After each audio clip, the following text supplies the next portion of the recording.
नमस्कार भाइयों बहनों एवं माताओं। हर दिन की भांति आज भी आप सबके समक्ष कुछ योग प्राणायाम ध्यान लेकर आया हूँ। ऐसे तो हर दिन कुछ न कुछ लेकर ही आता हूँ, लेकिन आज जो आप लोगों को प्रकृति से हम मानवों का हर हमेशा सामंजस्य स्थापित होना अति आवश्यक है, क्योंकि प्रकृति और मानव शरीर एक दूसरे का पूरक है। आइए, जब तक हम लोग प्रकृति के साथ सामंजस्य स्थापित करके नहीं चलेंगे, तब तक यह प्रकृति भी हमें अच्छे से और नियम पूर्वक और अनुशासित ढंग से चलना ही और प्रकृति के अनुकूल चलना ही हमें श्रेष्ठ कर रहता है। और मानव जीवन के लिए भी यह बहुत ही बड़ा महात्म्य और अच्छा साबित होता है। नहीं तो क्या होता है, हम प्रकृति के विपरीत अगर चलते हैं तो शरीर हम लोगों का खराब हो सकता है और जीवन मरण का भी समस्या आ सकता है। और प्रकृति के अनुकूल चलने से हमारा शरीर भी जो है ऋतु के अनुकूल, प्रकृति के अनुकूल चलने से शरीर भी स्वच्छ और निरोगी भी रहता है। इसलिए प्रकृति का चरित्र विधान है कि जिन तत्वों से प्राणी के शरीर का निर्माण होता है, पुनः उन्हीं तत्वों से प्राकृतिक चिकित्सा होती है। प्रकृति द्वारा 8 ऐसे चिकित्सक हमें प्राप्त हैं, जिनके सहयोग तथा उचित सेवन से हम यथासंभव आरोग्य प्राप्त कर सकते हैं। तो यह 8 ऐसे चिकित्सा क्या है? सबसे पहला है वायु,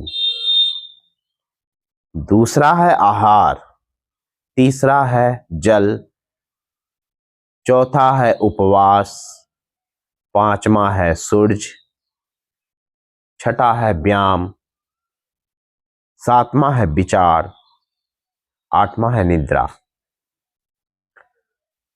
तो मैंने देखा है, खासकर बहुत ऐसे लोगों को अगर काम में ही पूरी समय व्यतीत करते हैं और आराम भी नहीं करते हैं, तो इससे भी शरीर में बहुत ही ज़्यादा स्ट्रेस, तनाव और यहाँ तक कि मानसिक रोगी भी तक भी बन जाते हैं।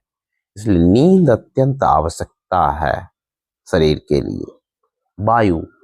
वायु जो हम लेते हैं छोड़ते हैं, इसका भी एक सहज और सरल उपाय क्या है? जब हम प्राणायाम के द्वारा इन सांसों का लेना और छोड़ने का जो क्रम है, इसे हम नियम पूर्वक करते हैं, तो लंबे समय तक, जैसे हमारे ऋषि मुनि हुए या जैसे कछुआ ही हुआ, लंबे समय तक जीवित रहता है। और ऋषि मुनि भी हमारे साधते हैं प्राणायाम के द्वारा, जो है इसी तरह से अपने आप को साधते हैं, अपने शरीर को साधते हैं, त्यागते हैं, तो जो है शरीर भी बहुत लंबे समय तक हमारा स्वस्थ रहता है। मानव जीवन में वायु का जल से ज्यादा महत्व है। जैसे कि वायु अमृत है, वायु में प्राण रूप स्थित है। प्रातःकाल वायु सेवन करने से देह की धातुएं और उपधातुएं शुद्ध और पुष्ट होती है। मनुष्य बलवान और बुद्धिमान बनता है। नेत्र शक्ति और श्रवण शक्ति बढ़ती है। प्रातःकालीन भ्रमण अति आवश्यक है। भ्रमण शास्त्र रोगों की एक रामबाण औषधि है। प्रातःकाल वायु सेवन ब्रह्म बेला का अमृत पान कहा जाता है। दूसरा है आहार। शरीर का सबसे गहरा संबंध आहार से होता है, इसलिए प्रत्येक व्यक्ति को सात्विक भोजन करना चाहिए। शुद्ध व सात्विक आहार शरीर का पोषण करने वाला, शीघ्र बल देने वाला, तृप्तिदायक आयुष्क और तेजोवध तेजोवध साहस तथा मानसिक शक्ति बढ़ाने वाला होता है। गरिष्ठ भोजन अधिक हानिकारक होता है। तीसरा है जल। स्वास्थ्य की रक्षा के लिए जल का महत्वपूर्ण स्थान है। सोकर उठते ही स्वच्छ जल पीना स्वास्थ्य के लिए बड़ा ही हितकारक होता है।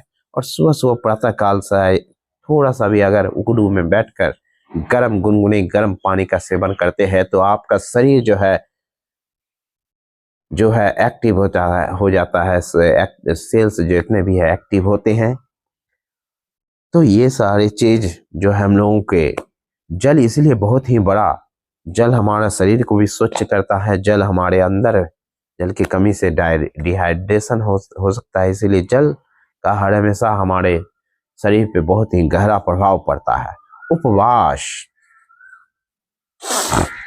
उपवास जितना महत्व है शरीर में, हम लोग खाते हैं पीते हैं, हर हमेशा खाते हैं पीते हैं, कम से कम 3 बार 4 बार भी खा लेते हैं पी लेते हैं अटर पटर, लेकिन सप्ताह में 1 बार उपवास अति करना ही चाहिए। इससे डिटॉक्स होता है हमारा शरीर जो है पूर्ण ऊर्जा को प्राप्त करता है।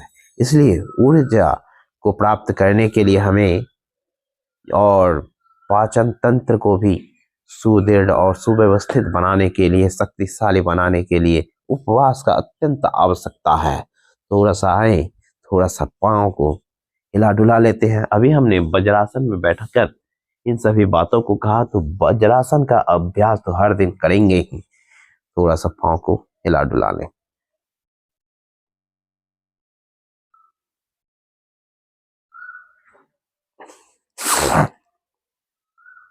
थोड़ा पाँव को इस तरह से ज्यादा नहीं कुछ कर सकते हैं तो कम से कम कमर से नीचे वाले हिस्सा के लिए यही सब अभ्यास कर लेंगे।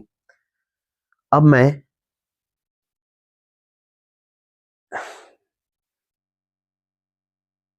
पांचवा चीज जो सूर्य होता है, सूर्य से हम लोग प्रकाश संश्लेषण लेते हैं और सूर्य से हम लोग बहुत ऊर्जा मिलता है हम लोगों से।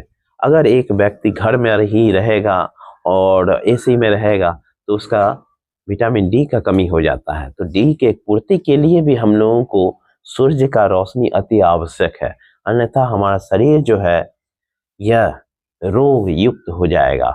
इसे हर तरह से बलवान बनाने के लिए सूर्य का रोशनी भी अत्यंत आवश्यक है। जीवन की रक्षा करने वाली सभी शक्तियों का मूल स्रोत सूर्य ही है। समस्त चराचर जीवों का जीवन भर जीवनाधार सूर्य है। यदि सूर्य न होता तो हम लोग एक क्षण भी जीवन नहीं रह पाते। आइए थोड़ा थोड़ा पाँव को हिला डुला लें, थोड़ा ऐसे थोड़ा आगे पीछे कर लेंगे।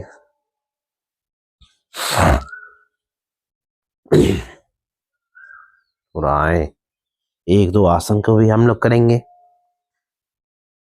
सूर्य का भी हमारे शरीर में बहुत ही, नहीं तो विटामिन डी का कमी हो जाता है। व्यायाम अत्यंत आवश्यक है। जो हम कर रहे हैं वो योग है। योग व्यायाम ध्यान ये अत्यंत ही आवश्यकता है शरीर को। इसको पकड़ लेंगे और थोड़ा इसी को करेंगे।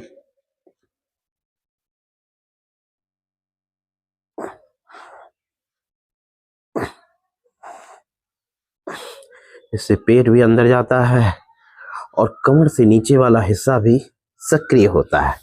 अब दूसरे पांव को करेंगे। छोटे छोटे व्यायाम से अनेक फायदे हो सकते हैं। तो हर दिन थोड़ा थोड़ा हिस्सा व्यायाम करेंगे। और जब व्यायाम करेंगे, जब उपवास करेंगे, जल को नियमित रूप से ग्रहण करेंगे तो आपका विचार उत्तम होगा ही। और विचार उत्तम होगा तो आपका कॉन्सेप्ट क्लियर होगा, आपका भी जो है हमेशा क्लियर रहेगा। और थोड़ा थोड़ा सा आप जैसे कि जैसे थोड़ा सा आप जैसे कि यह जो बटरफ्लाई है, तितली आसन, इसका भी अभ्यास करेंगे। इससे जंघा वगैरह जो है पूरा पूरी आपका सही रहता है।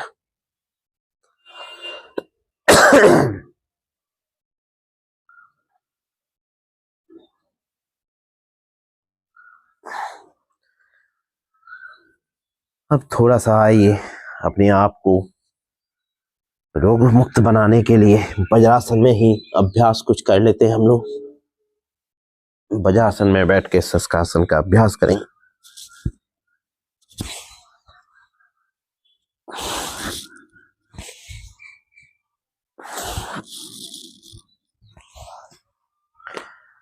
थोड़ा मंडूकासन ही कर ले उसमें।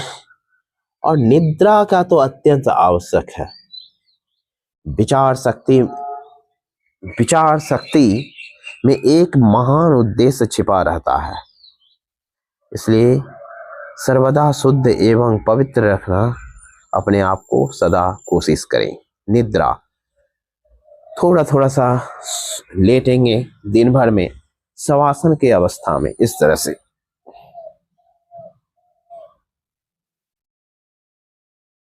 लंबा गहरा सांसों को लेंगे, लंबा छोड़ेंगे।